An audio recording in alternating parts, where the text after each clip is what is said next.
그러니까 이상하신 강입니다.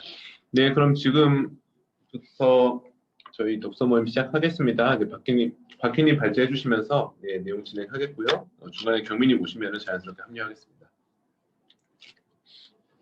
네, 지난주에 이어서 이번 주에도 유튜브는 책을 집어삼킬 것인가 라는 책을 가지고 이야기할 건데요. 저번 주에 이제 리터러시가 뭔지, 그리고 리터러시가 우리에게 어떤 영향을 주는지 책과 제가 봤던 몇몇 동영상을 통해서 이야기하고, 그리고 또 자연스럽게 네 번째 얘기였는데 원래, 그래서 우리가 무엇을 좀 다 지향하지 말고 무엇을 지향할지 그거에 대해서 얘기를 했죠. 그래서 이제 뭐 책이 무조건 옳은 것도 아니고 영상이 무조건 대안이 될 수 있는 것도 아니고, 이제 멀티 리터러시, 책과 영상 뭐 그 외에 여러 가지 우리가 정보와 지식을 얻을 수 있는 도구들을 뭔가 편견을 갖지 말고 다 합치면은 더 좋은 효과가 날 수 있을 것이다. 약간 그런 얘기들까지 해서 마무리했고요.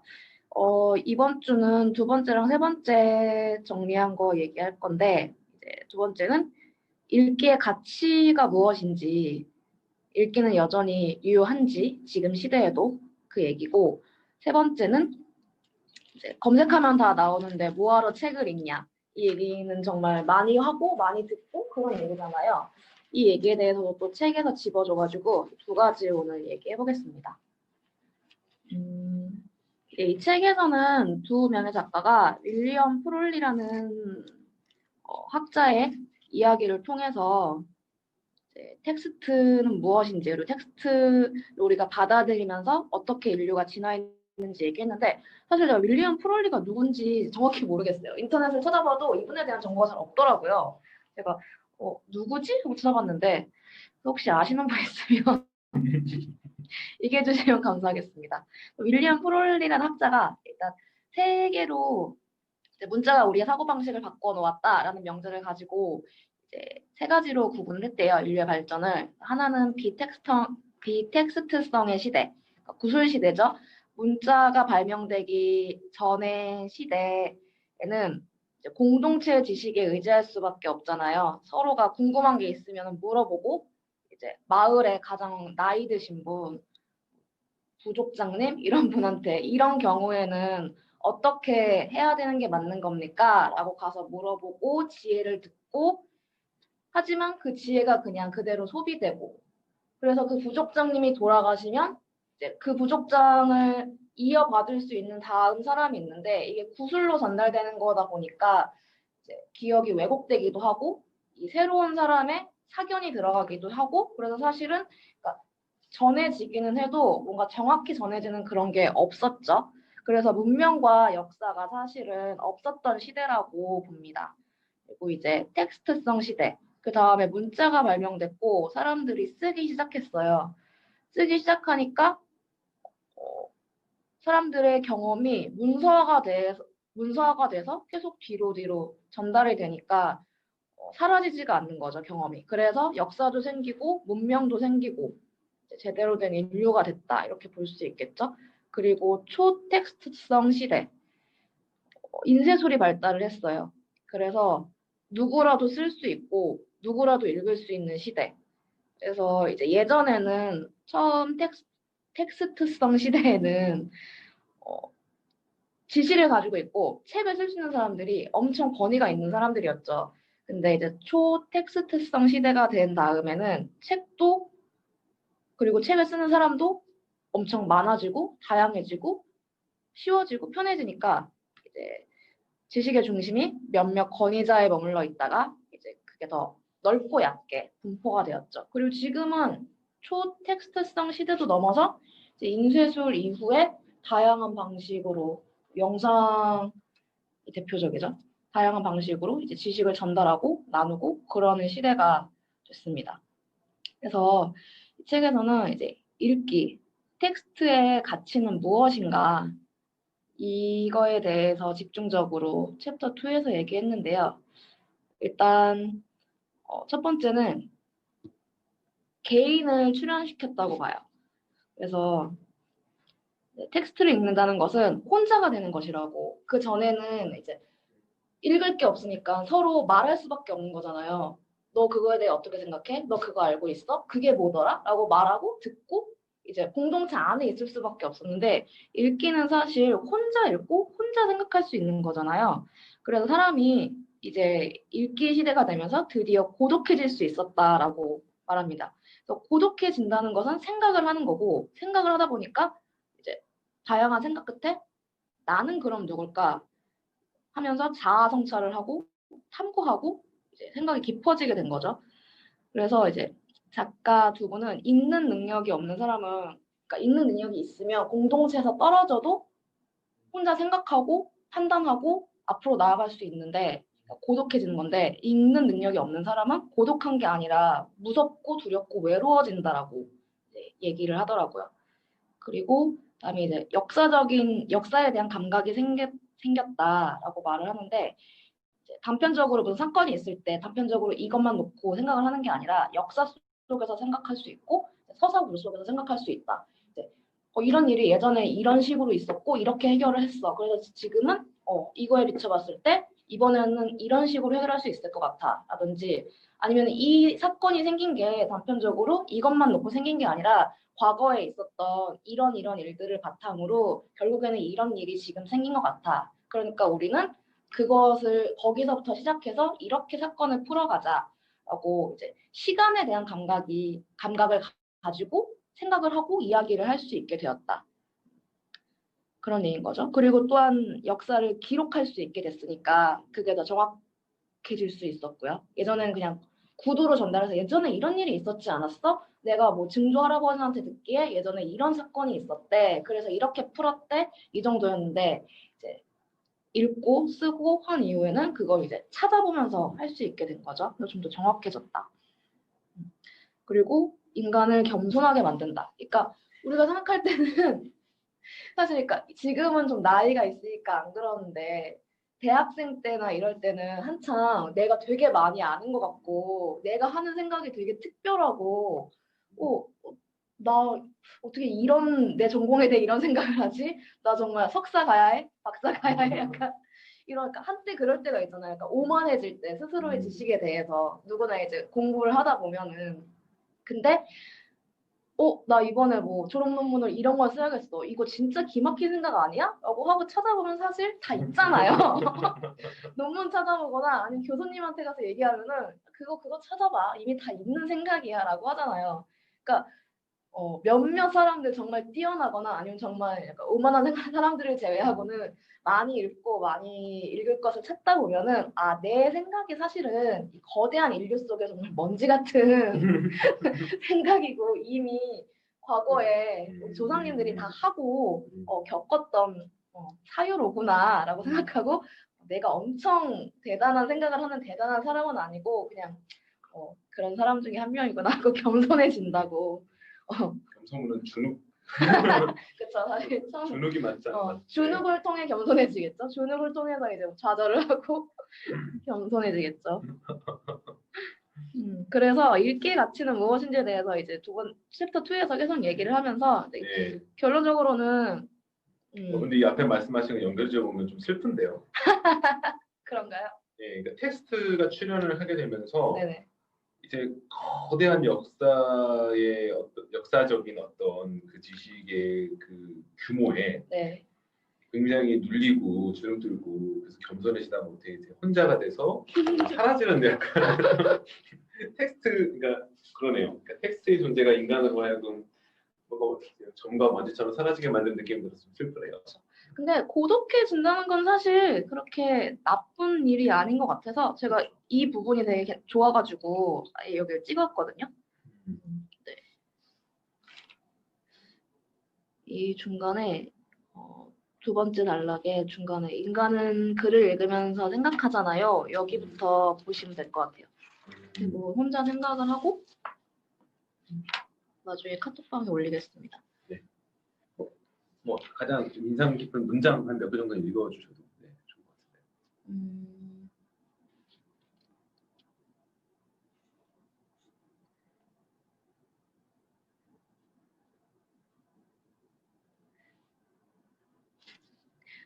여기부터 읽어볼게요.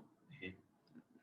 읽는 순간 인간은 고독해지거든요. 인간은 글을 읽으면서 생각을 하잖아요. 생각은 대부분 혼자 하는 것입니다. 특히 깊이 있게 골똘히 생각할 때 인간은 다른 사람과 같이 있는 순간조차도 잠시 사람들 사이에서 물러나 혼자 있게 됩니다. 이런 의미에서 읽기는 고독한 작업이죠. 구술 문화에서 듣는 것은 계속 공동체에 참여하는 행위예요. 이와 달리 읽는다는 것은 그 공동체에서 떨어져 나와 여행을 떠나는 거거든요. 제가 어렸을 때 책을 읽었던 이유가 그거였어요. 단칸 새방에서 5식구가 살았지만 책을 읽을 때만은 내가 그 방 소속이 아니게 되거든요. 많은 사람이 읽기를 여행에 비유하는데 저는 비유가 아니라 실제적인 행위라고 생각합니다.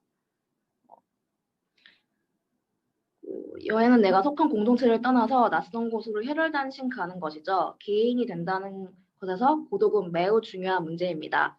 그 첫 번째 이유는 고독해진다는 것은 내가 속한 공동체에서 떨어져 나가는 것이라 그렇다면 나는 누구인가? 라는 자아 정체성에 대한 질문을 던지게 되기 때문입니다. 두 번째로는 자아 정체성에 대한 질문을 던지면서 자기를 대면하게 된다는 것이에요. 자기를 대면해야만 내면이 탄생합니다. 내면이 형성되는 계기는 아주 예외적인 경우를 제외하면 대부분 읽는 행위에서 비롯되죠. 또 중간에 좀 넘어가서 읽는 능력이 없는 사람이 공동체에서 떨어져 나가면 고독해지는 게 아니라 외로워집니다. 추방되는 것에 가까운 엄청난 두려움이 밀려와요. 그렇기 때문에 외로움이 아니라 고독이라고 느끼고 받아들이는 것이 굉장히 중요한 역량인데 바로 이것이 읽기에 관련해서 더 깊이 얘기해야 할 주제라고 생각합니다. 읽기는 개인을 어떻게 만들고 성장시키는가.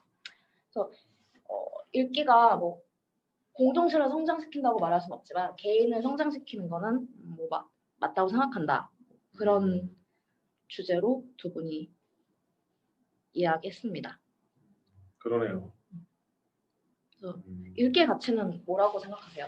왜 읽는가? 읽기의 가치. 읽기.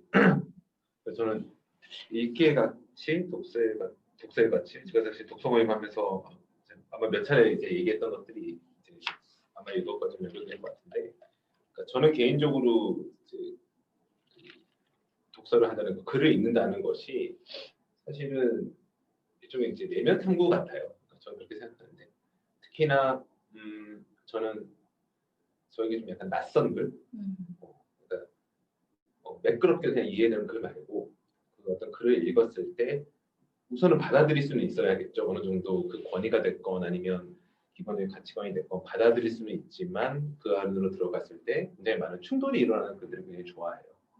그런 불편한 글들, 예, 맞습니다. 그리고 읽고 났을 때 뭔가 깨어지고 다시 조립되는 느낌을 주는 것들. 근데 그런 것들을 왜 내가 좋아할까? 자기 과학적인 행동인가?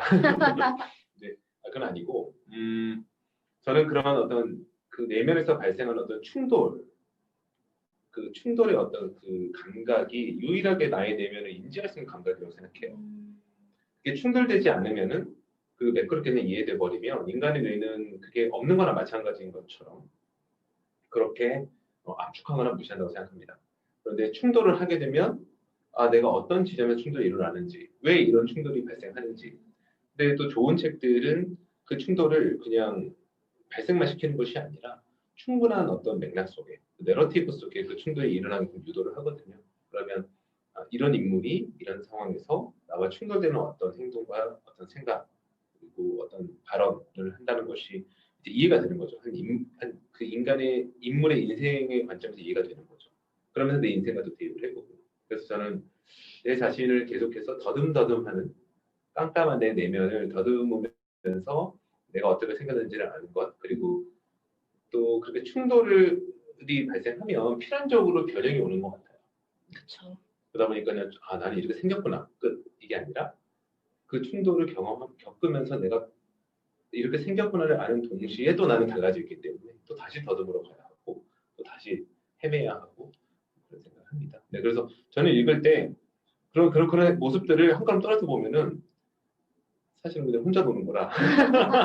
그래서 나는 그래서 상투적인 말이지만 항상 그 그 동굴의 시간이 필요하다는 얘기를 하잖아요. 네. 저도 그것이 그 일생에 뭐 하루라는 시간 속에 꼭 일정 부분이 있어줘야 하거든요.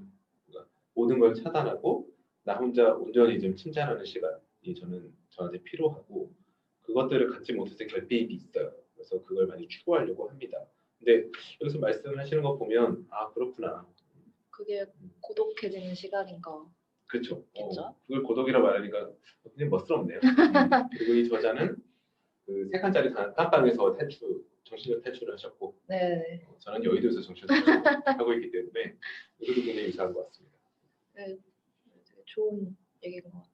공감도 많이 되고 네. 말씀하신 예. 그 말씀하신 게. 근데 뭐 곽희님은 누구보다도 책과 가까이 책 부자신데 어떠세요? 곽희님이 생각하는 지금 이 순간에 그냥 읽는다는 거에 대해서 스스로 생각해 보시는 것들 어떤 게 있을까요? 근데 저도 되게 비슷한 것 같고 그래서 이 책에서 이제 많은 부분 공감했지만 공감 못했던 부분이 이제 책에 비해서 인터넷에 있는 글이나 영상이나 이런 것만 읽어서 안 되는 이유가 인터넷으로 그냥 그런 그러니까 정보는 여기나 여기나 똑같이 있어도 인터넷이든 책이든 똑같이 있어도 인터넷으로 보면은 계속 내 말이 맞는다는 것만 거봐 내 말이 맞았어 이 사람 봐 내 말이 맞았잖아 나랑 똑같이 생각하네 이것만 계속 확신을 갖게 되고 그게 틀렸다는 생각을 못 하게 된다는 거예요. 근데 저는 그건 책도 똑같다고 생각하거든요.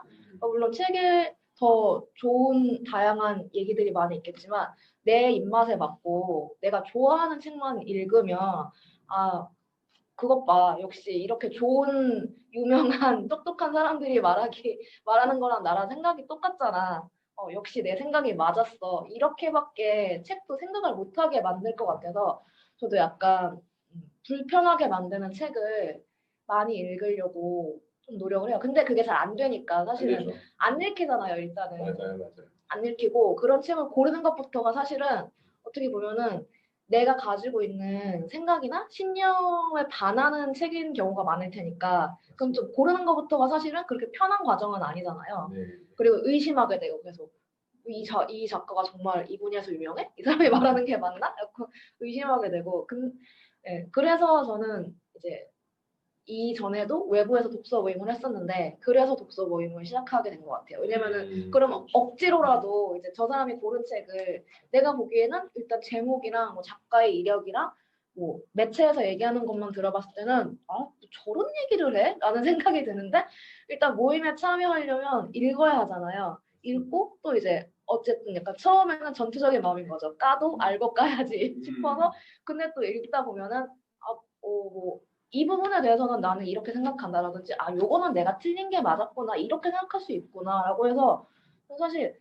이해력이 넓어지는 것 같아요. 읽다 보면 좋은 책을 읽다 보면 전제는 좋은 책이라는 거겠죠.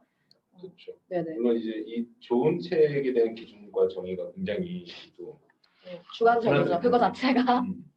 네. 근데 저는 앞에 말씀하셨던 내용 중에 물론 저는 이제 개인적인 취향으로 종이책을 굉장히 좋아하지만 종이책을 굉장히 애정하지만 저는 그런 생각이 있어요. 그러니까 이것이 지면인가 아니면은 그 스크린인가 라는 어떤 매체의 차이에 따라서 컨텐츠가 어떤 뭐 선하게 구분된다라든지 깊이가 달라진다라든지 그렇게 생각은 하지 않으려고 해요. 실제 아니라고 생각합니다. 왜냐하면 이 부분 그럼 뭐야? 라고 당연히 반론이 나올 수 있으니까요. 저는 오히려 아까 이제 좀 전에 말씀하셨던 그 내용들의 그 본질적인 그 문제는 그 검색 기능의 차이가 있지 않냐는 생각을 좀 많이 하고 있어요. 뭐냐면 저도 인터넷을 어떤 정보를 접할 때는 그런 충돌이 굉장히 없어요. 그러니까 충돌 지점이 없어요. 양은 많은데. 그래서 굉장히 넓은 고속도로를 그냥 맹렬하게 내달리는 느낌이 있어요. 하지만 책을 볼 때는 굉장히 느리게 굼뜨게 구불구불한 길을 힘겹게 걸어 올라간다는 느낌을 저는 받게 되는데요. 그 이유가 저는 사실 인터넷이기 때문이 아니라 인터넷은 검색이 있고 그러니까 그 인터넷 컨텐츠를 내가 처음 접할 때 너무나 많은 취사 선택의 권한이 열려 있는 거예요. 내가 원하는 거를 받아들일 수밖에 없게끔 만드는. 그래서 기계적 균형을 이루려고 내 취향에 맞지 않는 나와 반대되는 예를 들면 언론사나 아니면 매거진에 있는 글을 읽으려고 하더라도 저는 결과가 똑같다고 봅니다. 왜? 처음부터 이쪽을 비토하고 이쪽을 반대하려는 마음을 먹고서, 그러니까 마음을 가지고서 받아들일 마음이 아니라 그렇게 해서 계속해서 나와 악운과 적군으로 이미 좀 더 프레이밍 된 상태에서 컨텐츠를 주입하니까 이 말은 다 부정이고 이 말은 다 긍정이고 이렇게 저는 되게 십상이다 생각해요. 하지만 반면에 책은 좀 그러지 않은 면들이 많이 있었고 말씀하신 것처럼 책도 자기 입맛에 맞춰서 읽기 시작하면 자기 편향이 되죠. 자기 즐다고 생각합니다. 근데 그런 일이 있다 보니까 말씀해 주신 것처럼 내가 고르지 않았을 법한 책을 읽게 만드는 강제성, 그 강제성이라는 것이 어떻게 오냐? 저는 학창 시절에는 그게 공교육으로 온다고 생각해요. 나는 수학은 질색인데 수학을 공부해야만 되는 이건 필수니까 이런 식으로 그 어떤 접촉을 일으키죠. 근데 성인이 되고 나서는 이제 그런 공교육이 없어요. 그러면 나는 내 세계 안에서 갇혀 사느냐라고 했을 때 말씀하신 이제 독서 모임이라는 이런 걸 통해서 이용이 되는 거고 그 언론사 중에 미국의 뉴욕 타임즈 같은 경우에는 인터넷으로 넘어가면서 적극적으로 아예 그냥 멤버십으로 돌아섰잖아요. 근데 그런 것처럼 그 뉴욕 타임즈의 멤버십으로 들어가게 되면은 돈을 낸 게 아까워서라도 뉴욕 타임즈가 펼쳐놓는 것들을 다 또 콘텐츠 소비하게 되니까. 네. 근데 저희는 지금 안 그렇잖아요. 관심 있는 거 검색해서 몇 개 신문사 클릭하고 넘어가는 식으로 지금 소비하고 있는데 그렇게 바뀌는 것도 있고요. 그래서 저는 어쩌면 지금 말씀해 주신 것처럼 정말로 이런 읽기의 과정이 어떤 충돌과 발견과 또 발전에 어떤 의미를 두는 것이 크다면 책을 선택하고 있는 방식과 또 그 책을 이해하고 그 이해된 지식을 가지고 또 자기만의 어떤 또 다른 나만의 지식과 정보로서 다시 발현하는 것들도 좀 기존의 편한 방식보다는 달라져야 되겠다는 생각을 좀 많이 하고 있어요. 물론 저도 이제 독서 모임 하면서 그래서 이제 되게 다양한 종류의 것들을 접하게 되는 또 영광을 누리고 있고 또 굉장히 좀 고무적인 것은 저희들은 무슨 책을 가져와도 또 자기가 가지고 있는 컨텐츠에 융합시켜서 하는 거에 적극적으로 저희가 달려나갈 수 있거든요. 그런 면에 있어서 굉장히 의미가 있다는 생각을 하고 있습니다. 그리고 저는 또 하나 소설책을 어렸을 때 되게 많이 읽었는데 이게 되게 타인을 이해하는 데 많이 도움이 됐었던 것 같아요. 그러니까 저는 사실 그냥 지식을 이해하는 거는 사실 되게 쉽다고 생각하거든요. 그러니까 읽고 공부하고 받아들이고 이게 우리 인류의 진리라고 하니까라고 할 수 있는데 사실 사람을 이해하고 그 사람을 있는 그대로 받아들이는 게 좀 너무 어렵다고 생각을 했거든요. 근데 그래서 저는 그러니까 가끔 그러니까 직업적인 특성인지 모르겠는데 그런 얘기 되게 많이 듣거든요. 왜 책을 읽어야 돼도 많이 듣지만 왜 소설책을 읽어야 하냐. 소설은 정말 그냥 재미 아니냐. 흥미 재미 아니야? 그냥 여가 시간을 즐기는 거 아니야? 라고 하는데 물론 재미있는 게 가장 중요한 거긴 하겠지만 저는 되게 좋은 소설을 읽고 소설 속에 나오는 인물들이나 상황들을 보면서 타인에 대한 이해도가 높아지지 않았나 싶은 생각을 많이 했어요. 네, 저도 전적으로 동의합니다. 저도 소설을 굉장히 지지하는 그런 입장에 있는 사람으로서 왜 시간 아깝게 그런 허구의 이야기에 그렇게 시간을 쓰느냐라고 저는 제 인생에 제가 살아온 전체 인생에 절반 넘는 좀 시간을 그렇게 믿고 살아왔었어요. 근데 이후에 완전히 또 전향을 했죠. 근데 저도 같은 입장입니다. 그러니까 소설의 진짜 가치는 그러니까 인간이 체험할 수 있는 가장 어려운 난제를 다루고 있기 때문이라고 생각해요. 그 난제가 바로 다른 타인인 것이고 영원히 답에 도달할 수 없다라는 것은 이미 저희가 그 언어 철학과 관련된 논의를 하면서 깨달았죠. 영원히 본질엔 다가갈 수 없다. 왜?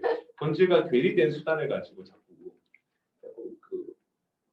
엇대어서 자꾸 저희가 좀 접근하다 보니까 계속해서 이제 수학적으로 보면 명에 도달하지 못하고 수련만 하는 어떤 네. 곡선의 모습으로 저희는 가고 있다 생각해서 도달할 수는 없지만 그렇지만 지금 우리가 발명해 놓은 그 모든 발명품 중에 유일하게 인간에게 그래도 다가갈 수 있는 게 저는 소설이 아닌가 싶어요. 그리고 저는 소설 읽다 보면 그런 생각이 들어요. 그러니까 저는 가끔 이렇게 글을 써보는 것을 해보려고 하는데 내가 그 나에 대해서 쓰는 것, 그게 이제 자서 정원이 될 수 있고 에세이도 될 수 있겠지만 어쨌든 일기의 형태 그리고 1인칭 관점에 쓰는 어떤 글, 또 3인칭 전지적 어떤 시점에서 쓰는 글 이렇게 해서 동일한 대상을 한번 여러 가지 시점을 놓고서 한번 써보는 연습을 해보거든요. 근데 굉장히 느끼는 취향이 다르더라고요.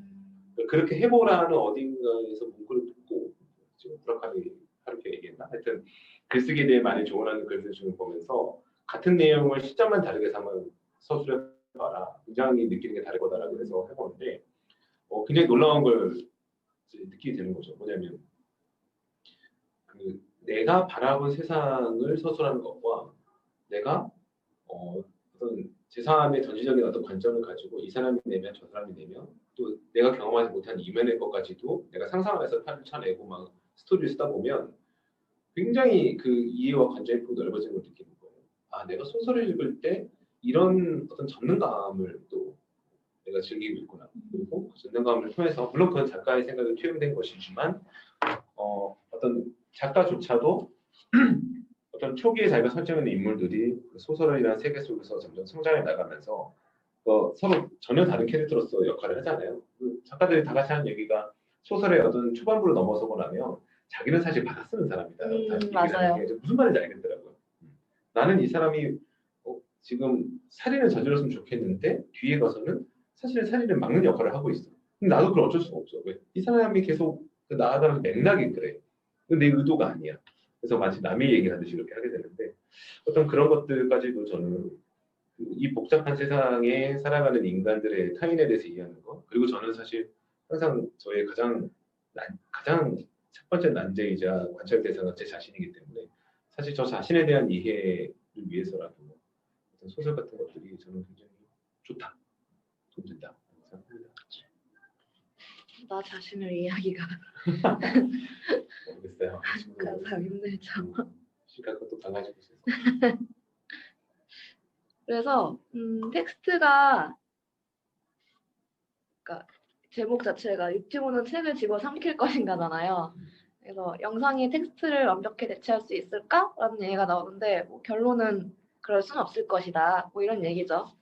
그래서 첫 번째로 모든 지식의 근간이 되는 학술적 자료들은 결국에는 텍스트로 쓰여질 수밖에 없다는 거죠. 뭔가 논문을 쓰거나 그러는데 그 논문을 영상으로 만들고 이러는 거는 처음부터 그렇게 할 수는 없는 거고 일단 글로 쓰여진 다음에 그것을 일반 대중들이 알기 쉽게 만들거나 아니면 뭔가 다른 의도가 있어서 만들거나 할 때는 영상을 사용할 수는 있어도 일단 기초적인 모든 분야의 근간이 되는 지식은 글로 먼저 쓰여질 수밖에 없을 것이다 라는 거고 그리고 텍스트가 가진 장점이 너무 막강하잖아요. 펜이랑 종이만 있으면 뭐든지 불러낼 수 있잖아요. 근데 영상은 또 그걸 구축하려면 뭔가 많은 시간과 노력과 돈이 있어야 되잖아요. 그냥 글로는 뭐 한창 영화제가 진행 중인 칸의 바닷가였다라고 쓰면은 정말 칸의 바닷가가 되는 건데 영상은 그걸 하려면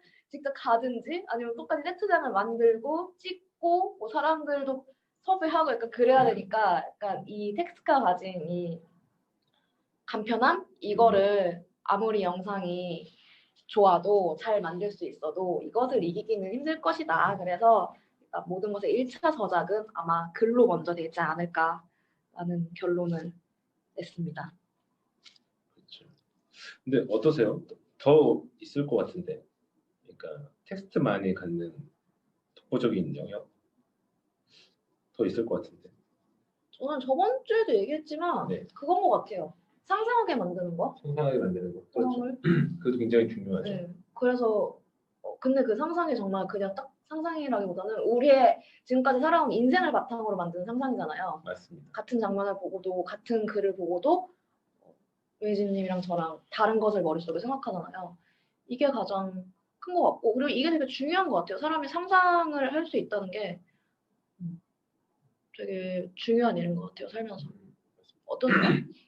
저는 지난주에 이게 배치해 주시고 나서 자꾸 잔상이 남잖아요. 그래서 마치 그 연인과 헤어지고 나면 불현듯 울컥거리듯이 갑자기 그쵸, 다른 일을 하다가 이 갑자기 주제가 갑자기 확 그런데 라고 하면서 혼자 반듯 오히려 저는 정 반대 현상도 있는 것 같아요. 뭐냐면 영상과 그 글 두 가지를 비교했을 때 영상이 표현 못하는 걸 글이 표현하는 게 있다고 봅니다. 그러니까 더 명확하게 뭐냐면 영상화 시킬 수 없는 관념적인 것들 있잖아요. 네, 맞아요. 그쵸. 관념적인 것들은 사실 글은 너무 쉽게 표현해요. 그러네요. 여기서도 그 얘기가 나왔는데 제가 까먹고 그러니까. 있네요. 그러니까 뭔가 읽어본 거 아니야? 사랑, 고통, 약간 이런 추상적인 것들은 영상은 사실 사랑에는 엄청 수백, 수만, 수천 가지의 방법이 있고 이게 관념이잖아요. 네네. 근데 영상은 딱 한 가지의 길로밖에 보여줄 수 없는데 이 추상성을 배울 수 있는 거는 글일 수밖에 없다. 약간 그런 얘기가 있었어요. 맞습니다.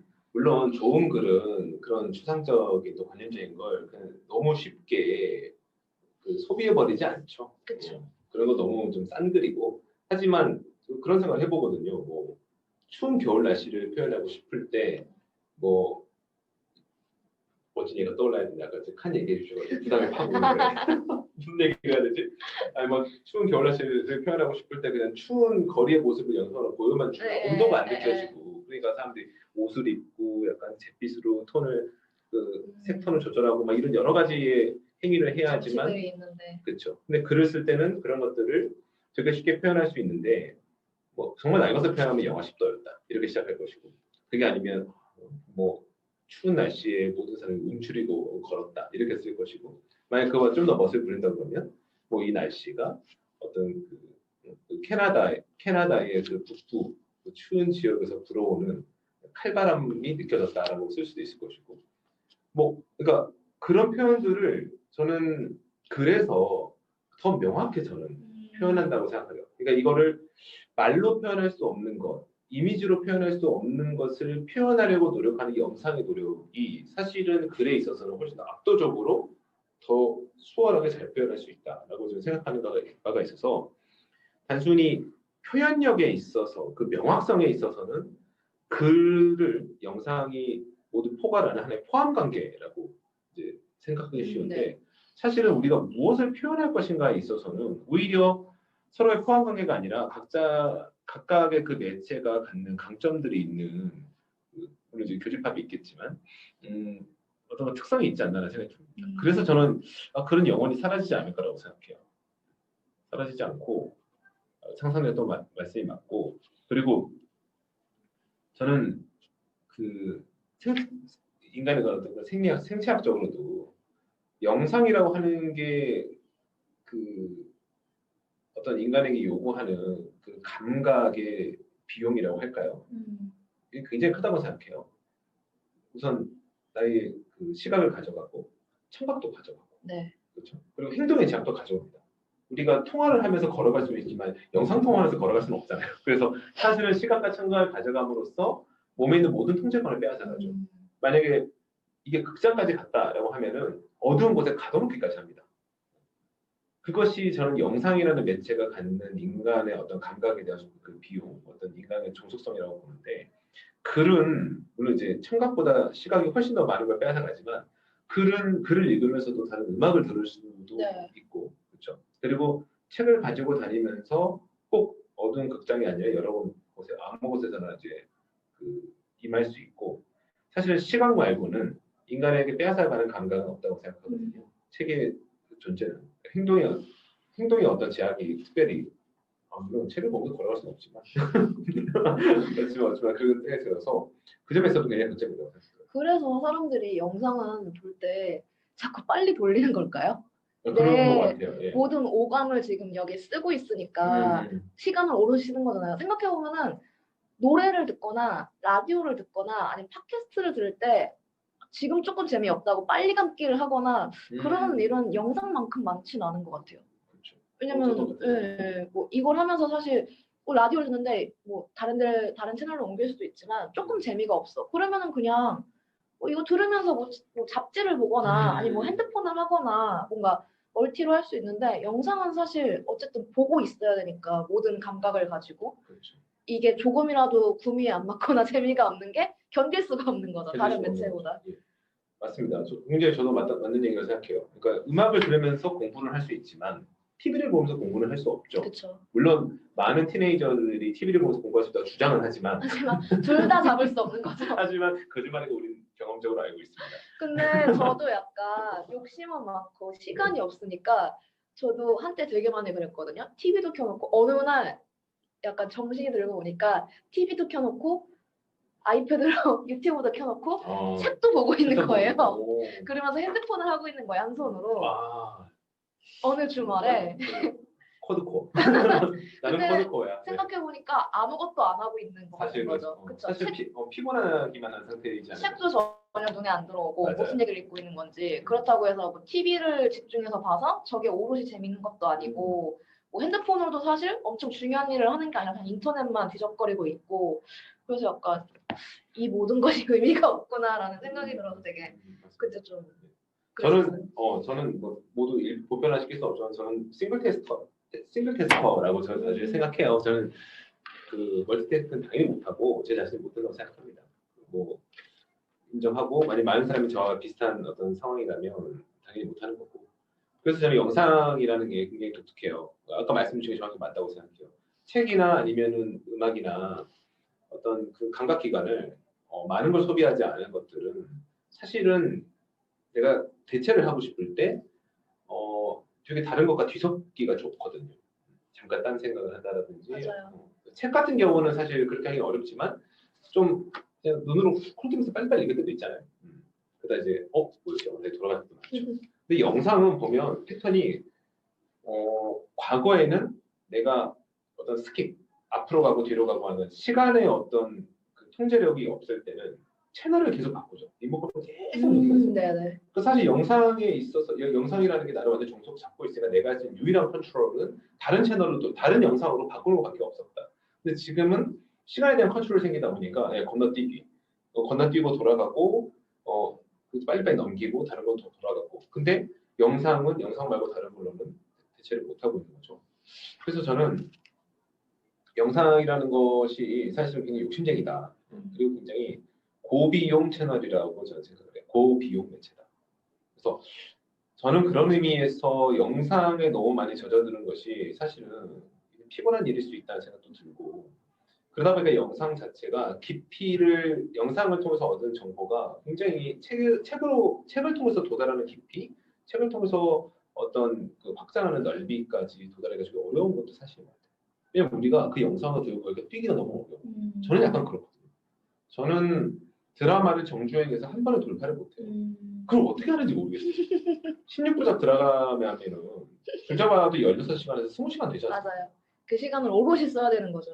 너무 힘들어요. 그거를 막 안 끊고 쫙 이제 저희 아내는 한번 그 종영할 때까지 기다렸다 한 번에 쫙 나가는 스타일인데 처음에 연애할 때 그게 너무 힘든 거예요. 2편 보고 나면서 너무 막 지쳐서 난 영화가 딱 맞는 것 같아. 이상 넘어가면 못 견디겠어 막 이랬거든요. 근데 그런 것처럼 그러다 보니까 영상은 사실 그 영상이라는 것이 사실 법표성을 가져야 되기 때문에 너무 힘든 그 행동을 가지고 깊이 들어가기 어려우니까 좀 대중적인 영상은 얇게 들어가는 게 아닐까라는 생각이 들고 또 그 우리가 책에 있어서는 굉장히 난이도와 수준이 높은 어떤 그런 책들을 선택할 수 있죠. 가벼운 책도 있지만. 근데 아직까지 영상은 그런 영상 매체는 그렇게 확산되지 않은 것 같긴 해요. 물론 이 매체의 역사가 다르기 때문인데 한번 진짜 깊게 생각한 영상을 보고 싶어라고 제가 생각을 했을 때 떠올릴 수 있는 것은 뭐 예를 들면 뭐 마이클 무어나 아니면은 프랑스의 어떤 영화 감독들이 만든 어떤 그런 영화들, 되게 사회적 이슈나 주제를 담은 영화들, 또 그런 것들을 선별해서 이제 시상해서 컴피티션에서 살아남은 영화들, 뭐 그런 것들 골라보는 것 정도죠. 근데 그런 걸 넘어서서 진짜 막 책을 읽을 때 내가 고전이라고 생각하고 한번 제대로 마음을 가지고 읽는 어떤 그런 책들처럼 영상에 있어서 그렇게 내가 접하는 것들을 얼마나 가까이 두고 있는가라고 생각해 보면 사실은 그러지는 않고 있고 그런 대안도 그렇게 많지는 않은 것 같다. 그런 생각이 들어요. 그리고 영상은 확실히 아직까지 기술이 발달하는 과정에서인지 몰라도 오래된 것들은 촌스러워요. 꼭 그런 건 아닌데 근데 책은 안 그렇더라고요. 그쵸. 책은 그 말투나 이런 것들은 조금 또 조금 각색할 수 있으니까 번역하거나 아니면 다시 그 리터칭을 할 때 책은 아무리 오래된 것도 100년 된 것도 엄청난 또 감동이 생생하게 다가오는데 영상은 또 그렇게 좀 눈을 가리는 게 있다고 저는 생각이 들어요. 그래서 유튜브는 책을 집어삼킬 수는 없을 것 같아요. 근데 책이 감당하지 못한 영역을 저는 여기서 유튜브라고 표현되는 영상들이 저는 충분히 또 그렇죠. 서로 부족한 부분을 커버해줄 수는 있을 것 같아요. 네, 열어서 치고 있죠. 네네. 맞습니다. 아, 그리고 또 한 가지 여기서 텍스트에 책의 장점이라고 나온 게 이제 책도 그렇지만 책도 그렇고 논문도 그렇고 결국에는 내가 가진 생각이라 다른 유명한 사람, 권위 있는 사람이 가진 저작물을 이제 어떻게 보면은 편집해서 새로 창조하는 거잖아요. 특히 논문들을 보면은 엄청 많잖아요. 네네. 무엇을 참고해서 내가 이걸 썼는지. 네. 근데 그게 그렇게 만들어도 편집해서 만들어도 전혀 어색하지가 않고 맞아요. 새로운 정말 괜찮은 저작물이 나올 가능성이 굉장히 크다는 거죠. 근데 영상은 그러기가 굉장히 힘들고 그러니까 뭐 내가 여러 가지 드라마나 영화나 뭐 다큐멘터리 중에서 뭐 예를 들어서 쉽게 뭐 좋은 프로포즈 장면만 모아가지고 엄청난 영상물을 만들 거야라고 하면은 여러 드라마에서 프로포즈 장면들을 편집해가지고 하나의 그걸로 만들 수 있는데 이게 어떤 큰 의미가 있을지는 모르겠다는 거죠. 그냥 맞아요. 프로포즈 이것뿐이지 그것의 가치가 무엇일까라는 그 질문을 아직 영상은 해결하지 못한 것 같다. 그런 얘기도 있더라고요. 맞습니다. 너무 좀 영상을 좀 나쁘게만 얘기한 것 같아서 이 영상편을 좀 더 들어보는 쪽으로 생각을 잘 전향을 해보면 왜냐면 지난 시간에 저희가 책은 무조건 선이고 영상은 악이고 말하는 거 약간 기만적이다, 그쵸. 시대적이다. 왜 다들 영상 보고 싶어 하면서 근데 영상을 이제 옹호하는 쪽으로 생각을 해보면 저는 영화 기생충 떠올라요. 그러니까 이거 너무 대단한 영화죠. 이미 검증 됐으니까. 근데 저는 기생충이 왜 대단하냐면 전 거기에 송강호 씨가 너무 대단한 것 같아요. 개인적으로 송강호 씨를 좋아하기도 하고 왜 대단하냐면 저는 송강호라는 인물이 기생충에 있어서 굉장히 중심, 핵심. 이건 송강호 아니면 안 되는 인물이라고 생각하는데 사실 송강호라는 인물이 표현하는 그 캐릭터가 굉장히 양극적이에요. 그러니까 뭐냐면 그 영화를 보셨을 네네. 테니까 거기에는 박 사장을 송강호는 미워하지 않습니다. 그렇죠. 근데 송강호는 박 사장을 죽이는 결론으로 가야 돼요. 내가 처음에 만약에 송강호라는 배우고 대본을 받아들였다면 이걸 어떻게 내가 소화하지? 이런 걱정이 들었을 거예요. 나는 송강호를 미워하지 않고 나는 박 사장을 미워하지 않고 하지만 내가 박 사장을 죽이게 되는데 박 사장을 죽이는 어떤 그 일련의 사건이 벌어지는 그 상황에서는 박 사장이 아닌 거기서 근태죠. 근태라는 인물이 사실은 내 딸을 죽이고 찔러서 죽이고 내 부인도 해야 합니다. 그러면 나에게 있어서 직접적인 상대방, 적은 근태여야 하잖아요. 근데 이 구조를 보면 그런데 나는 근태에게 있어서는 동질성과 연민을 느껴야 합니다. 그 앞에 보면 그렇게 다 연결되어 있죠. 그리고 근태를 혐오하는 박 사장을 내가 죽이는 결정을 해야 되는데 이 상황은 그러니까 이 상황은 만약에 글로 정해다면 말이 안 되는 상황이에요. 내 딸과 부인을 죽인 사람을 오히려 혐오하는 그렇지만 내가 사실은 어느 정도 좀 긍정적으로 이제 바라보고 있는 사람을 내가 죽인다. 물론 이제 박 사장 완전히 긍정하진 않지만 굉장히 어렵습니다. 근데 이 어려운 것이 어려움으로 끝나는 게 아니라 최초의 송강호가 영화에 딱 등장했을 때 경제력을 잃은 무능한 가장의 얼굴, 비굴한 얼굴, 어떤 그 얼굴의 표정에서 마지막에 살인을 저지르는 얼굴, 물론 뒤에 가서 이제 회한과 후회의 얼굴까지 나오지만 이 다이나믹이 굉장히 정밀하게 조정되면서 움직여야 돼요. 만약에 송강호의 얼굴을 제가 만약 컴퓨터 그래픽으로 디자인을 했다 그러면 얼굴에 있는 얼굴 근육 세포 하나하나를 미세하게 조정하면서 그 쇼트마다 보여주면서 보는 독자가 갑자기 어떤 이질성, 어떤 그 감정의 점프를 느끼지 않은 상태에서 점점 변해가서 어느 순간에 파도에 도달했는데 한 번도 그 천해무공, 그러니까 세밀리스하게 흘러온 거죠. 정반대로 지금 도약을 했는데 이 영화의 1시간 반, 2시간 시간, 결코 길지 않은 시간 동안에 또 송강호만 계속 비춰준 것이 아니라 여러 가지가 뒤섞였고 송강호 씨가 중간중간 나왔는데 이게 전혀 이질성 없이 정반대의 결론을 내딛는 거죠. 근데 그게 사람들의 충격이 아닌 거야. 그게 너무 자연스럽게 받아들이죠. 그래서 저는 거기서 이 시대의 인류 보편적으로 최고의 영화라고 저는 인정을 받아고 생각해요. 왜냐하면 말로는 설명할 수 없는 비논리적인 어떤 모습을 굉장히 자연스럽게 표현을 했고 그걸 바라보는 사람들이 그런 감정이 다 자기 안에 있다는 걸 인정을 했다는 거거든요. 그러니까 저는 기생충을 가지고도 저희 독서 모임에서 제가 한번 발제를 했는데 저는 이렇게 생각을 했습니다.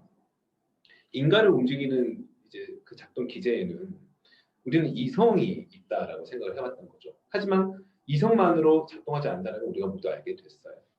그러면 이성 말고 감정이라는 게 있는데 이 감정이라는 것에 대한 층위가 사랑한다, 미워한다. 어떤 그런 것들, 어떤 그 과거의 기억들과 그리고 내가 가지고 있는 어떤 취향과 이런 것들이 뒤섞여서 만들어지는 어떤 그런 감정의 층위만 생각했는데 내가 어찌할 수 없는 나의 무의식에서 발현되는 감정의 층위가 있다. 그게 혐오다. 근데 그걸 우리 인류는 아직까지 이성을 절대시하다가 이제는 르네상스 이후에는 이성뿐만이 아니라 뭐 감정이나 또 포스트 모더니즘 쪽에 보면 인간의 감정이나 어떤 느끼는 바 이런 것들을 중시하는 쪽으로 흘러갔고 그런 걸 통해서 인간에 대해서 이해를 많이 한다고 인간에 대해서 이해력이 깊어진다고 넓어지고 있다고 스스로가 이제 밝히고 있지만 분명히 존재하고 우리의 역사, 인류의 역사에 굉장히 큰 영향을 미쳤고 또 지금의 현재에 있어서 수많은 어떤 갈등과 많은 사회적 비용을 일으키는 그리고 인류의 역사를 끌고 가고 큰 원동력 중에 하나가 사실은 혐오라는 그 대상이 있는데 이거에 대해서 전혀 이해도가 접근해 있지 않은 거예요. 나는 왜 저 사람에게 혐오감을 느끼는가? 나에 대해서 혐오감을 느끼는 상대방. 이 양쪽에서의 그 충돌은 사실은 논리적인 그 이성적 어떤 설득으로도 극복이 안 됩니다. 냄새가 나서 혐오감이 일어나는데 내가 저 사람 혐오감을 가지면 안 되라고 생각한다면서 그 냄새가 안 납니까? 감정에 호소할 수도 없어요. 냄새가 너무 지독해서 같이 있기도 싫은 사람을 사랑할 수는 없는 거예요. 이건. 그거를 말하는 것 자체는 너무나 챌린지합니다. 근데 그 혐오에 대해서 우리는 이해도가 떨어져 있는 거죠. 근데 사실 이 혐오가 굉장히 문제가 되는 것이 결국 지금 전 세계적으로 보면은 난민의 문제가 사실 혐오로 인해서 발생하고 있는 것이고 미국이라는 나라가 끊임없이 총기 사고가 일어나는 것도 사실은 그 혐오의 감정이 있다. 맞아요. 그리고 저는 이 기생충에서 바라본 대한민국의 모습에서 왜 북한 유머가 나왔을까를 생각해 보면 결국 북한과 남한이라는 서로 다른 체제 속에 살아가는 이들 간의 혐오의 감정이 있고 빈자와 부자 사이에 또 혐오의 감정이 있고 그런 복잡한 어떤 말로는 설명할 수 없고 감정으로도 공감하기 굉장히 어려운 더구나 이 영화에서는 그 혐오라는 감정을 일으키는 하나의 그 작동 기제로서 냄새를 쓰지 않습니까? 영화가 유일하게 전달하지 못하는 감각기관이 냄새예요. 어떻게 보면 냄새와 맛, 유일하진 않네요. 냄새와 맛, 촉감 이런 것들이죠. 냄새를 썼단 말이죠. 근데 그 냄새라는 것을 영상을 표현했을 때 모든 인류가 공감을 해요. 근데 다 자기가 생각한 냄새는 달랐을걸요. 너무 좀 길어졌는데 정리해서 얘기하면 저는 이 영상에서 나온 송강호의 모습을 만약에 글로 써낸다 그러면은 톨스토이가 다시 돌아와야 될 것 같아요. 불가능하다고 생각합니다. 맞아요. 그걸 말로 쓰는 순간 너무나 그게 선명해지고 명확해지면서 오히려 매력을 떨어뜨린다. 근데 영화 속에서의 송강호의 잠깐 비치는 그 얼굴의 모습 그리고 순간 박사장을 죽이기 직전의 어떤 표정, 눈빛 그것은 여전히 말로 설명할 수 없는데 어떻게 저 연기를 할 수 있지? 지금까지 한 번도 본 적이 없는 연기고 어떻게 저걸 완전히 이해를 해서 저것을 하나의 이미지로 발현할 수 있지? 라는 생각을 해보면 이건 영상밖에 할 수 없고 그런 면에서 보면은 영상이 못한다가 아니라 그냥 어렵다가 맞겠네요. 근데 그 어려운 걸 봉준호가 해낸 거죠. 그리고 약간 그런 게 있는 것 같아요. 다들 그러니까 글을 보면 각자가 상상할 수 있지만 상상조차 할 수 없는 그런 애매한 느낌들이 있잖아요. 맞습니다. 그 혐오같이. 네. 근데 그거를 그게 이 느낌은 뭘까? 이 감정은 뭘까? 싶었던 그 약간 찝찝하지만 나도 말로 정리할 수 없는 그 감정들, 생각들. 하지만 이걸 공유하기에는 어려운 그런 것들, 그런 거를 봉준호 감독이 송강호의 얼굴을 빌려서 이거였잖아 다들 이거 생각한 거 맞지? 라고 보여준 거죠. 근데 그게 우리가 다들 맞아 저거였지. 아 맞네. 나도 저런 느낌이었을 거야. 약간 그렇게 공감한 약간 그런 게 된 것 같아요. 맞습니다. 맞습니다. 그래서 약간 그게 상상할 수 있고 각자의 방식대로 글을 보고 생각할 수 있는 게 어떻게 보면 장점은 맞지만 네. 약간 그렇게 할 수 없는 인간 내 속에 있는 내밀한 부분 나조차도 설명할 수 없는 그런 거는 영상을 통해서 좋은 영상을 통해서 본다면 그것도 엄청 큰 가치가 있는 거겠죠. 맞습니다. 네. 맞습니다. 그래서 저는 사실 이런 결론에 도달했어요. 그러니까 인간이 가지고 있는 그런 욕망은 표현이라고 생각해요. 내가 느낀 것, 내가 생각한 것을 표현하고 싶은 욕구가 있어요. 그걸 상대방이 알아주건 인정해주건 뭐 그걸 다 떠나서 왜 그런지 모르겠는데 막 표현을 하고 싶어. 그걸 발산하고 싶어. 그게 쌓이면은 굉장히 어떤 갑갑함을 느끼는 거죠. 인간은 표현에 대한 욕구를 가지고 있는데 표현의 수단들이라고 생각이 드는 거예요. 그게 아까 좀 전에 말씀 주신 구술이라고 하면 말이 되는 거고, 텍스트라면 글이 되는 거고, 유튜브 그러면 영상이 되는 거고, 이제 더 많은 것들이 나오겠죠. 그쵸. 그런 것들을 춤으로 표현할 수도 있고, 노래로 표현할 수도 있고, 아니면 설치 예술을 통해 표현할 수도 있고, 결국 모든 것이 다 그 미학적 영역이 될 텐데, 인간에게 있어서 어떤 그 표현에 대한 욕구와 그 표현을 좀 더 미라고 표현을 할까요? 뭔가 더 내가 표현하고 싶은 본질에 가깝도록 그리고 그 본질이 상대방에게 온전히 전달되도록 또 상대방이 전달된 그 나의 어떤 그 표현의 어떤 대상이 또 전혀 새로운 걸로 또 발전하고 또 확산되기를 어떤 갈망하는 마음들 그게 모든 인간에게 있을진데 그렇다라고 본다면 결국 이 모든 게 수단인 것이라 글이라는 수단과 영상이라는 수단이 있는 것이죠. 가장 이상적인 것은 둘 다 내가 가장 내 것을 표현하고 싶을 때 더 잘할 수 있는 방법으로 또 가장 나름의 최적의 조합을 찾아서 그 딱 답이 있다고 생각하지 않고요. 그렇게 자유롭게 표현할 수 있으면 된다. 왜 꼭 글이라는 것이 검정펜으로만 써야 되느냐? 나는 강조하고 싶은데 뭐 빨간 펜으로 쓰고 싶은데 나는 그러니까 불가능하지 않은 가능의 영역에 있는 금기를 넘어서는 상상을 하듯이 저는 영상도 마찬가지다. 그래서 우리가 지금 어떤 저희 이후의 세대 좀 이상하다 얘기인 것 같다. 그러니까 저희까지 포함해서 우리 세대를 보면 영상이 있고 글이 있고 영상이 글이 있는 게 전혀 이상하지 않잖아요. 그쵸. 하지만 저 어릴 때 생각하면 이건 상상할 수 없는 세계거든요. 영상이 있거나 글이 있는 거지 영상과 글이 같이 있는 모습은 상상할 수 없었어요. 이거는 인터넷이라는 공간이 만들어놓은 하나의 새로운 어떤 표현의 매체라고 생각합니다. 마찬가지로 저는 유튜브나 책이나 지금 저희가 얘기를 해보면 각각의 강점이 갖는 영역이 분명히 있는 것이고 이거를 굉장히 내가 표현하고 싶은 걸 잘 표현하고 또 상대방이 잘 받아들일 수 있도록 만들어서 그걸 전달하는 것이 지금 이 시대가 갖는 리터러시의 바로미터다. 그러니까 리터러시라고 하는 것은 어렵게 쓰인 라틴어를 읽을 수 있냐 없냐가 핵심이 아니고 부분이 아니고 이런 내가 소비할 수 있고 또 내가 생산할 수 있는 이 수많은 어떤 이 표현의 수단들을 얼마나 나의 어떤 그 만족과 또 내가 생각하는 어떤 충족의 그 단계로 활용할 수 있는지가 결국 리트러시의 수준이 아닌가라는 생각을 하게 됩니다. 네, 얘기하다 보니까 생각이 됐는데 결국에는 어떤 도구로 생각하고 보느냐가 문제가 아니라 책도 영상도 뭐 이게 좋고 나쁘고 이게 문제고 아니고 이게 아니라 너무 글이든 영상이든 짧은 것만 소비하려고 하는 게 문제라고 하면 문제지 않을까라는 생각이 들었어요. 왜냐면은 좋은 이야기가 되려면 아까 기생충도 보면 뭐 2시간 남짓이잖아요. 그러니까 그 시간을 다 들여서 오롯이 소비를 해야 송강호가 어떤 사람이고 어떤 과정을 통해서 원래는 송강호가 박 사장한테 그렇게 적대적이지도 않고 오히려 서로 고마워하고 잘 지냈는데 결국에는 이렇게 돼버렸을까? 이게 이해가 오롯이 되는 거잖아요. 근데 이거를 만약에 5분짜리로 줄여서 얘기하면은 5분짜리 영상으로 뭐 5분 만에 보는 기생충 해가지고 하면은 아무리 그 사람이 편집을 잘해서 만들었어도 이게 이렇게 오롯이 그 사람이 이해가 될까를 보면은 잘 모르겠는 모르겠어요.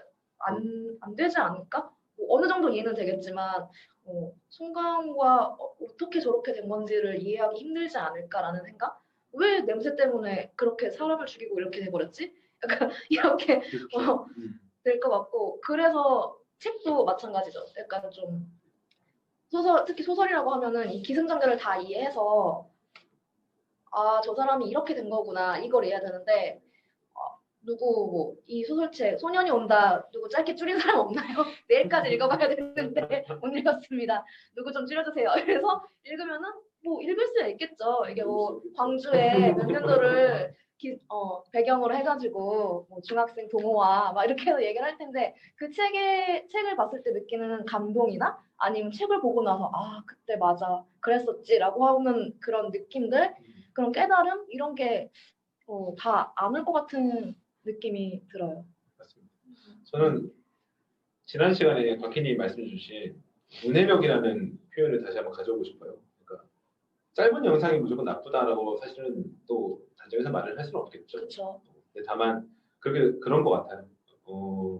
이제는 컨텐츠가 소비자에게 그 권력이 이렇게 있기 때문에 저는 그거는 맞다고 규정한다고 봅니다. 결국 굉장히 비싼 소비자가 된 거죠. 옛날처럼 그냥 저질의 치약 생산해서 던져주면 고맙다고 쓰는 세상이 아니라 전 세계 모든 치약을 놓고도 비교를 하잖아요. 모든 측면에 있어서.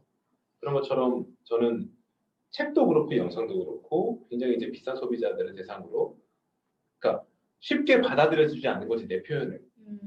근데 내가 내 표현을 하고 싶으면 그 사람의 어떤 시간, 그러니까 관심을 시간에 비례할 텐데 그 집중력 모든 것들을 내가 놓치지 않고 계속 끌고 와서 결국 마지막에 내가 표현하고 싶었던 그 감동의 어떤 다이나마이트를 터뜨리는 것까지 가야 되는 거지 않겠습니까? 기생충을 성공을 했다고 이럴 거고요. 짧은 영상들은 성공을 못하고 있죠. 왜? 그게 그만큼 어려우니까. 더 어렵죠.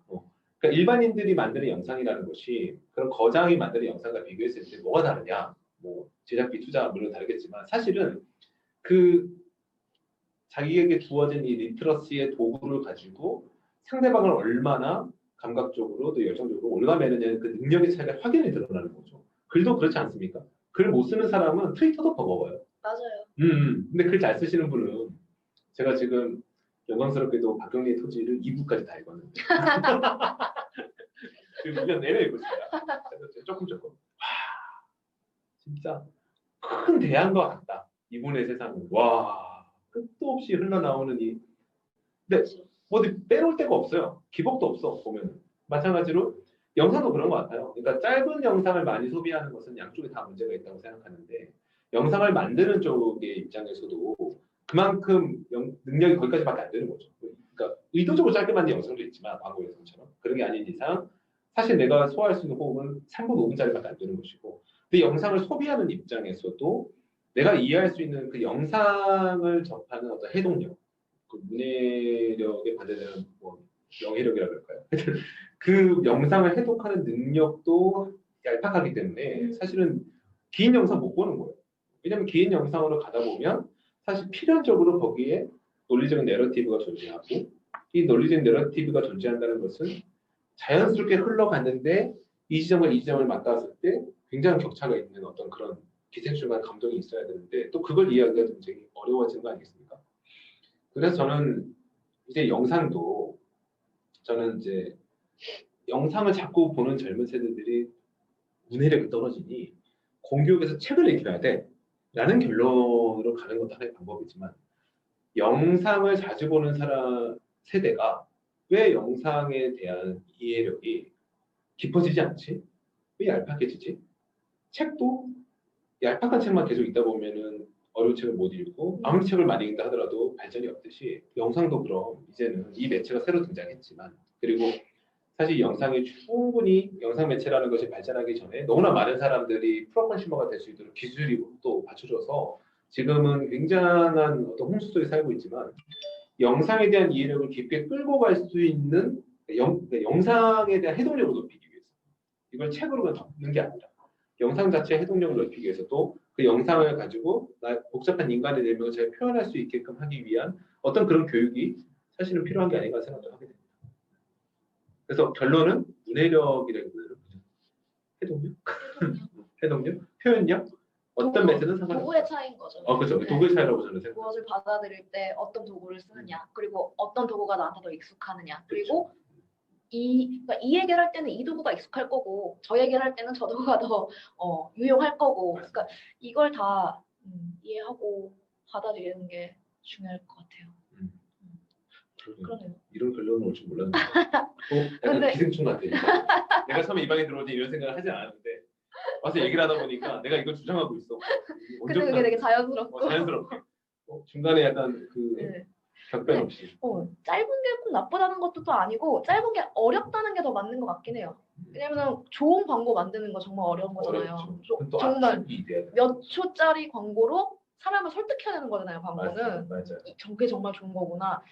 그 문학도 보면은 시가 가장 정점이라고 하잖아요. 모든 그럼요. 문학에. 그렇죠. 시가 가장 짧잖아요. 모든 문학 중에. 근데 정말 예전에 저희 교양 수업이었나? 교수님이 그러셨거든요. 가장 잘하는 사람이 시를 쓰고 그거 못하면 소설 쓰고 그렇죠. 그거 못하면 평론하는 거라고. 나는 그래서 평론밖에 못했다고. 본인은 약간 굉장히 좀. 궁금합니다. 굉장히 궁금합니다, 진짜. 그래서 좋은 시를 읽으면은 정말 몇 자 안 되고 몇 줄 안 되지만 정말 깊은 울림이 오잖아요. 맞습니다. 좋은 광고를 봐도 약간 좀 무릎을 딱 치게 만들고 맞습니다. 가장 어렵긴 하죠. 얼마 전에 브런치에서 그런 글이 올라왔던 걸 제가 바빠서 제목만 봤는데 그러니까 왜 브런치에 소설이 없을까? 소설이 거의 없을까? 뭐 이랬어요. 근데 저 못 본 것 같아요. 그쵸. 거의 에세이, 평론 이런 것만 봤지. 그러니까 이거는 굉장히 의미 있는 화두입니다. 왜냐하면 브런치는 다른 것과 달리 작가라는 타이틀을 주고 선별해서 글을 올릴 수 있게끔 하는 일종의 어떤 그 명예 그리고 어떤 자부심 그걸 또 굉장히 이끌어내잖아요. 그쵸. 브런치에서 굉장히 어떤 인정받은 사람들은 책을 또 발간할 수 있게끔 해주는 그런 역할도 많이 네네. 하는데 정말 신기하게도 브런치에는 소설이 별로 없어요. 그러네요. 시는 정말 없을걸요. 근데 왜 그럴까? 뭐가 다르지? 뭐가 다르지? 라는 생각을 해보는데 네. 사실은 능력의 층위가 있다고 저는 생각이 들어요. 그러니까 브런치는 그런 명예를 부여하지만 그렇다고 한강, 김훈 이러신 분들이 브런치에 열심히 글을 내지는 않지 않고 있습니다. 아마 그쵸. 카카오가 그런 거 타진했을 것 같은데 실제 프로 작가들이 브런치에 글을 쓰는 거를 몇 개 하나의 그 셀러브레이트처럼 그렇게 유도하는 걸 하고 싶었을 테지만 못했을 것 같고 네. 왜냐면 제가 작가로도 안 할 것 같긴 해요. 근데 그게 진실인 것 같아요. 에세이나 평론 정도 수준은 그렇죠. 그런 것들은 사실은 표현하는 어떤 수준이 어느 정도 좀 접근 가능하고 그쵸. 소설로 넘어가서부터 정말 프로의 영역이고 시로 넘어가면 신의 영역이다. 그러면 신의 영역인 사람이 그냥 인터넷에 그냥 왜 시를 쓰면 되지 왜 안 쓰느냐? 그 시를 하나 건져내기 위해서는 마음속에 얼마나 많은 맞아요.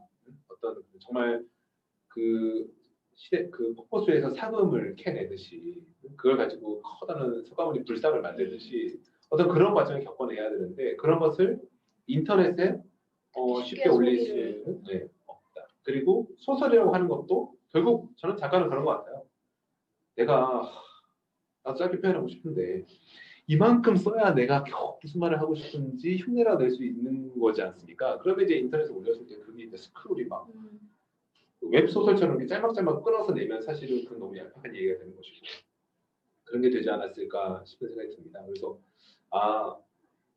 글이라는 게 다 같은 글이 아니구나. 정말 브런치에서 시는 진짜 없을 것 같아요. 네. 진짜 거의 대부분 에세이죠. 에세이죠. 아니면은 뭐 다른 책이나 뭔가를 보고 나서 네네. 평론을 쓰는 분들이나. 네. 이거는 뭐 한국의 독특한 문화일 수도 있는데 저는 한국의 인터넷 문화를 보면은 그런 생각을 해요. 한국인들은 좋아요까지는 쉽게 받아들입니다. 그다음에 리트윗까지도 쉽게 받아들이는 것 같아요. 하지만 어떤 장문의 댓글, 그러니까 어떤 이야기에 대해서 자기의 반론을 제기하거나 아니면 자기의 이야기를 덧대는 장문의 댓글 혹은 공동 저작까지는 발전하지 않아요. 이유가 뭘까 생각해 보면 그런 훈련이 안 돼 있는 것 같아요. 훈련이 안 돼 있다? 혹은 그것을 인간관계를 풀어내는 어떤 그런 게 있다? 뭐냐면 어떤 흥미있는 주제가 있을 때 오케이 이거 받고 나도 이런 생각 왜 결론이 이렇게 만나 이렇게 생각할 수도 있지 이런 식으로 굉장히 자유롭게 유기적으로 어떤 확장해 나갈 수 있는 어떤 그런 게 된다면 좋을 텐데 그게 아니라 좋은 글입니다. 감사합니다. 잘 읽었습니다. 다른 데 추천해 보겠습니다. 뭐 이렇게 가는 것이 뭔가 발전이 그냥 그 하나에 이제 닫혀 있는 느낌을 이제 주고 또 받고 하거든요. 그래서 한국의 어떤 인터넷의 글이라고 하는 것도 사실은 그 이상을 넘어가는 형태가 되어야 할 텐데 저희는 이제 말씀해 주신 것처럼 텍스트라고 하는 것은 사실 고독한 작업이지 않습니까? 하지만 이제 이것이 공동의 작업으로 갈 수 있는 저는 장은 열렸다고 생각해요. 옛날에는 내가 쓴 원고를 다른 사람이 가져가가지고 다 일일이 한 줄 한 줄 찢어가지고 여기다가 입힐 수는 없잖아요. 근데 하나의 인터넷 공간에 내가 어느 정도 내용을 쓴 걸 다른 사람이 또 와서 거기 교정을 하고 또 다른 교정을 하고 첨언하고 그렇게 해서 공동의 저작으로 하나의 결과물을 만들어내는 것이 위키피디아. 위키피디아. 근데 위키피디아 말고 정말 소설의 영역까지 혹은 이제 시의 영역까지 그 모델을 넘나드는 좀 자유로운 화두가 거죠. 있는 그렇죠. 이야기라든지 사회과학적인. 그렇죠. 그런 것들을 이렇게 풍부하게 좀 펼쳐낼 수 있는 방향으로 갈 수도 있지 않을까. 단순히 이제 이 사람이 한 것, 이 사람이 한 것을 묶어서 내는 그 어떤 합본의 편찬 말고 하나의 글인데도 여러 사람의 영혼이 섞여 들어가는 글을 어찌 만들어낼 수 없을 것인가 라는 생각을. 네, 그것도 사실 훈련이 되고 네네. 약간 좀 분위기가 돼야 되는데 우리는 자라오면서 그런 일들이 거의 없는 것 같아요. 사실 토론조차 되게 맞습니다. 자주 경험하지 않잖아요. 맞아요. 10대 때도 네. 학교에서도. 그러니까 누군가가 내가 쓴 뭔가 저작물에 나는 이게 되게 잘 썼고 열심히 썼다고 생각하는데 여기에 첨언을 하거나 아니 뭐 반대 의견을 달거나 이러면은 참지를 못하는 거죠. 그러니까 아 그렇게 생각할 수도 있구나. 아니면은 저는 그 부분까지 생각 못했는데 감사하네요. 제가 이제 거기까지 생각을 할 수 있게 됐네요. 더 알아보겠습니다. 아니면 뭐 당신의 의견을 여기다 첨부해가지고 더 좋은 저작물을 만들어도 될까요? 뭐 밑에다가 주석을 쓰고 약간 이렇게 가지 않고 너 주장하고 싶으면 너도 따로 글 파서 해. 약간 이렇게 되는 거죠. 약간 어떤 숟가락이야? 알겠고 그러면 따로 글 퍼서 쓰세요. 약간 이렇게 되는 좀 싸움이 되는 그런 분위기가 더 많은 것 같긴 하네요, 진짜로. 그러니까 저는 너무 슬프게도 객관식의 체계가 우리를 이렇게 만드는 게 아닌가 싶은 생각이 저는 있어요. 뭐냐면 그러니까 뭐 제가 외국에 살아보지 않았으니까 이렇게 좀 자꾸 상대를 말하는 좀 그렇긴 한데 제가 경험해 보면 따르면 결론 없는 어떤 토론, 대화, 네네. 논의 굉장히 힘들어합니다. 사람들 불편합니다. 그러니까 맞아요. 자 지금부터 우리 얘기를 해서 쌓아 나가보자, 만들어보자. 사실 인간은 그렇게 살고 있거든요. 특히나 결혼해서 부부관계는 결론을 정해놓고 하면 안 돼요. 제가 항상 많이 힘들어서 그런데 처음부터 결론을 정해놓고 상대방과 대화를 하다 보면 내가 상대방을 설득하거나 가르치게 되는 거죠. 혹은 내 결론을 옹호하기 위해서 자꾸 부딪히게 돼요. 근데 그게 아니라 결론을 정해놓고 가는 것이 아니라 지금부터 결론을 만들어가자라는 관점으로 가다 보면 전혀 새로운 얘기로 흘러갈 수 있는 거죠. 근데 그게 익숙하지 않은 것 같아요. 왜? 결론은 닫혀 있는 것이고 정답이거나 오답일 뿐인 것이지 우선 그런 것들이 다 열려 있다고 생각하는 것 자체가 굉장히 불안하고 뭘 어떻게 해야 될지 모르겠고 그런 생각을 갖는 거죠. 그렇죠. 근데 사실은 저는 열린 결론으로 가고 끊임없이 발전하는 형태로 가는 것이 사실 우리가 앞으로 접하게 될 미래의 하나의 리터러시라고 생각을 하거든요. 또 약간 그런 걸 쓸데없는 일이라고 생각하는 맞아요. 분위기도 있는 것 같아요. 그러니까 결론은 없어. 그래도 우리 한번 얘기해보자. 결론은 없지만 결론을 우리가 결국엔 찾을 수도 있고 찾지 못하더라도 조금 더 나아질 수 있을 거 아니야? 라고 하는데 많은 사회적인 분위기나 사람들이 결론도 없는 얘기를 왜 해? 아니면은 아니 됐고 그러니까 결론이 뭐야? 결론이 뭐야? 약간 되게 많이 하는 말이잖아요. 그러니까 어느 상황이든 아예 됐고 긴 얘기 됐고 그러니까 결론이 뭔데? 결론이 뭔데? 이 얘기를 굉장히 많이 하잖아요. 그래서 네 생각은 뭔데? 네. 며칠 전에 들었던 것 같은데. 네 생각은 뭔데부터 시작해서 지난번에도 이렇게 얘기했잖아. 근데 왜 말을 바꿔? 그러니까 이런 모든 것들이 굉장히 저는 좀 아직은 성숙하지 못한 형태? 맞아요. 그러니까 집단지성과 공동지성이라고 하는 것들이 사실 그런 거지 않습니까? 모든 건 결정되어 있는 게 아니거든요. 그러니까 저는 그걸 되게 싫어해요. 결정론을 되게 싫어하거든요. 어떤 것이든 하나의 기회가 만들어지고 어떤 새로운 그 각각의 나라는 존재까지도 하나의 재료라고 본다 그러면 어떤 형태로 만들어질지 모르는 거죠. 또 그 만들어지는 결론도 또 만들어지는 형태도 얼마든지 바뀔 수 있는 거고 그런 것들이 보장될 때만이 사실은 저는 시간을 초월할 수 있다고 생각해요.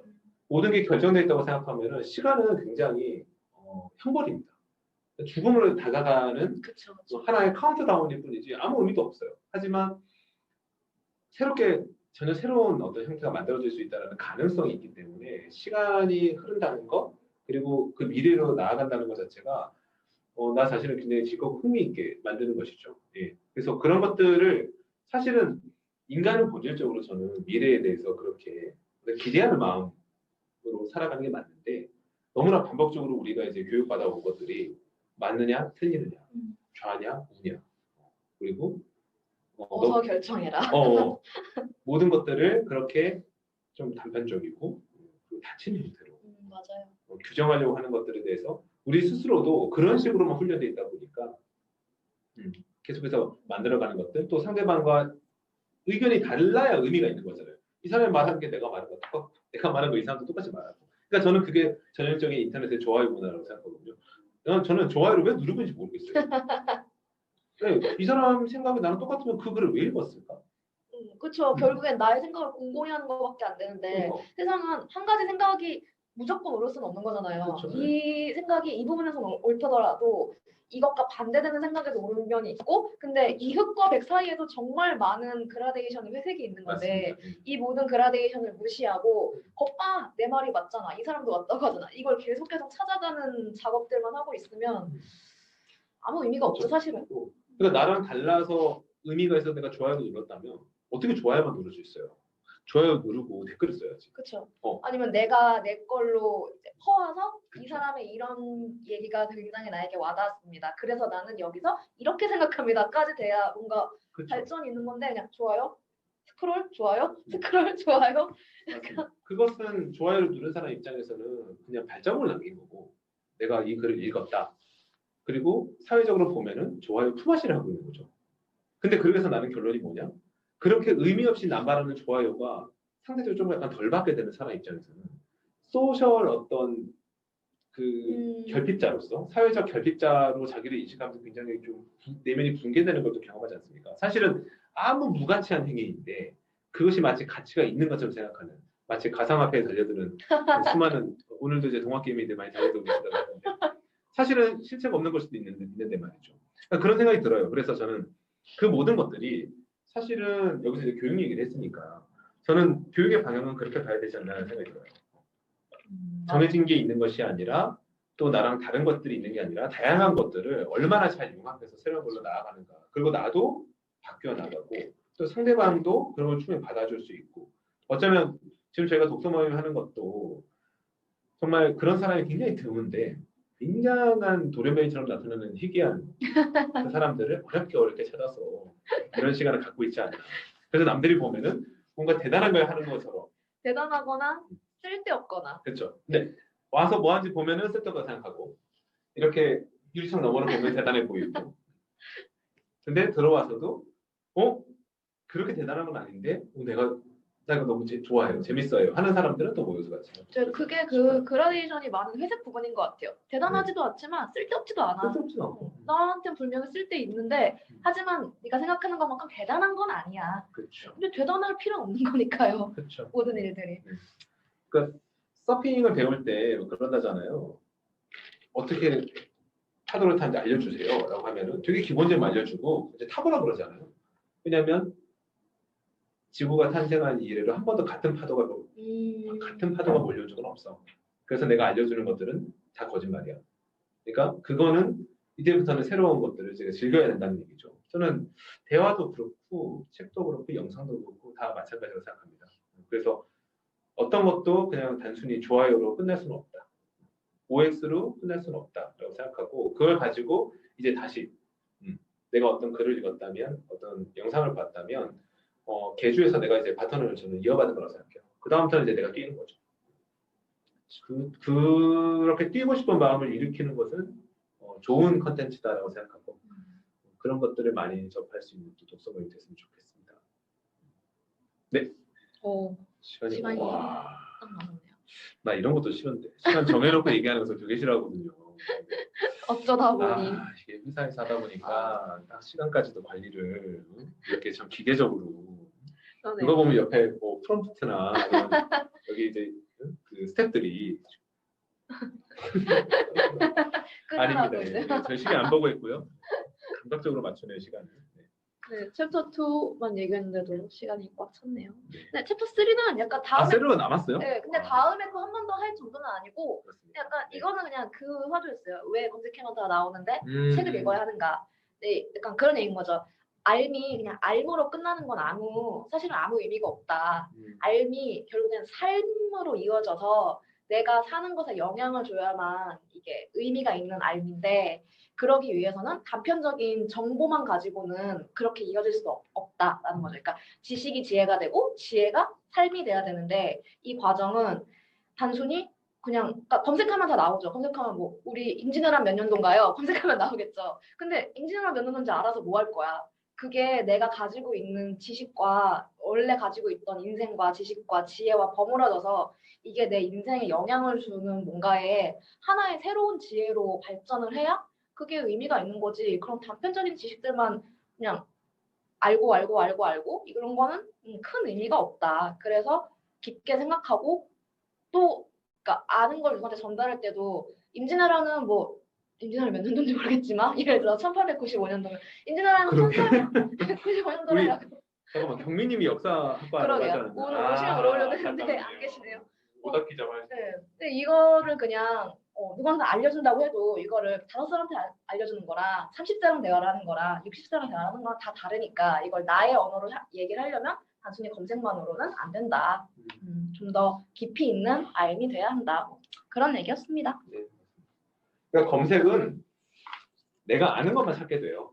저는 그게 맞아요. 가장 본질적인 그 검색의 맹점이라고 생각해요. 아무리 검색을 해도 현명해지지 않는 것은 내가 아는 수준에서만 그리고 연결고리가 지어지기 때문에 무엇을 검색해야 되는지를 아는 것부터가 그렇죠. 어려우니까요. 네, 네. 알겠습니다. 네. 네, 감사합니다. 네, 모두 수고하셨습니다. 감사합니다. 네. 수고하셨습니다.